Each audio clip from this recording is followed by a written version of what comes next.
Hi, I'm Greg. I'm going to tie you a yarn egg today. I think today when we all roll in beads a lot, it's going to be kind of nice to kind of get back and maybe tie a foam egg ourselves. We are fly tiers, so it's a skill that a lot of guys don't like to try.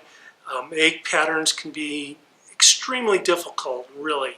I know every year I have customers come in and say, I'm really struggling tying an egg. So it's not as simple as it seems. It is simple, but we're going to just show you a couple little tricks that's going to help this out. First thing I'm going to do is I'm going to start off with a really sturdy hook. In this case, $24.99 SPBL from Umpqua. You could use a 2457.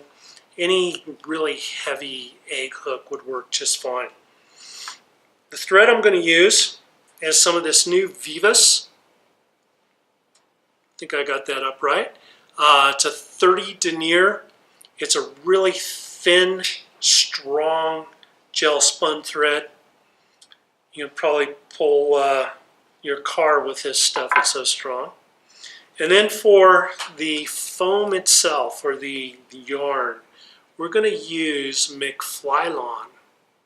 And this one is in a golden color. Fun thing about eggs, you can tie them in all different colors, and they all work really well. The next thing is, how much of this do I use? And surprisingly, we're going to use a pretty thick bundle. So what I'm going to do is cut off about a 4-inch piece of this, and then I'm going to cut this into thirds.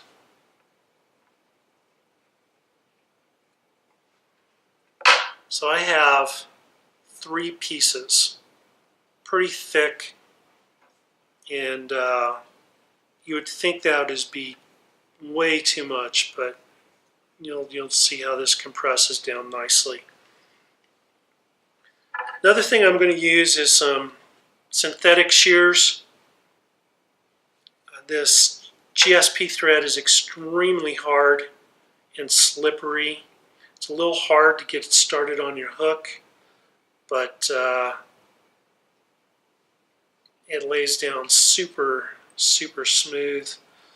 I use these scissors so I don't ruin my fancier, sharper scissors. I'm just going to go right to the center of the hook. I'm going to grab all 3 bundles here, kind of marry them together, kind of twist them, get them nice and tight.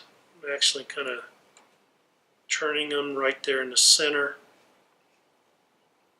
Okay, I'm going to lay this right on top of the hook. I'm going to do 2 wraps right on top of the previous wrap. And then I always kind of move my head to the side, because if this does break, I don't want those scissors going right into my face. But I am pulling this tight. You can see how that thick hook is really bending. Then once I do that, to compress it, I'm going to turn it perpendicular, just like when you do a spinner wing on a trico. So 2 wraps there, then I'm going to come on to this side, and from back to front, 2 really tight wraps right on top of themselves. A couple wraps to tighten that all in. Then I'm going to whip finish this. I'm using white thread. You probably noticed when this is all done, you will never even see any wisp of thread here.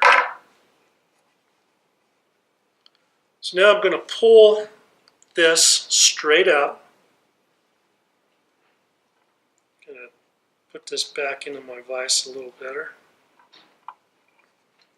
And here's where these synthetic cutters really work well too. So I'm pulling straight up. What we want to do, and you can see I'm cutting really close to the hook, but I want to make as quick and as clean of a cut as I can. And then all we do is we roll this down, make sure it's nice and even all the way around. And it gives you a nice little tight compressed egg. Again, not as simple as it looks, it takes a little practice. I think the key is really tight, use the right foam, McFly Lawn from Hairline Dubbing, Vivas thread again from Hairline Dubbing in that 30 denier, and then when you make the cut, cut really close to the hook shank and one quick cut across, and that'll give you a nice round egg.